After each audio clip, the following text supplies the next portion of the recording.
മാളയിൽ കാണാതായ 6 വയസ്സുകാരനെ കഴിഞ്ഞ ദിവസം കുളത്തിൽ മരിച്ച നിലയിൽ കണ്ടെത്തിയിരുന്നു. കുഴൂർ സ്വർണ്ണപ്പളം മഞ്ഞളി അജീഷിന്റെ മകൻ ഏബലാണ് മരിച്ചത്.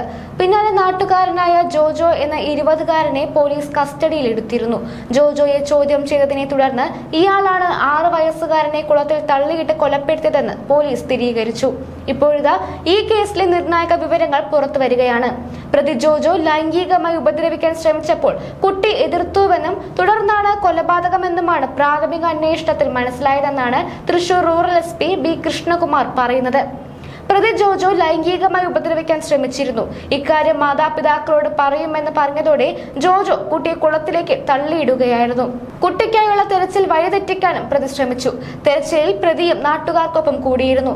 പിന്നാലെ സംശയം തോന്നി ജോജോയെ ചോദ്യം ചെയ്തപ്പോഴാണ് കൊലപാതക വിവരം പുറത്തായത്. പ്രതി ജോജോ നേരത്തെ ക്രിമിനൽ കേസിൽപ്പെട്ടയാളാണെന്നും പോലീസ് അറിയിച്ചിട്ടുണ്ട്.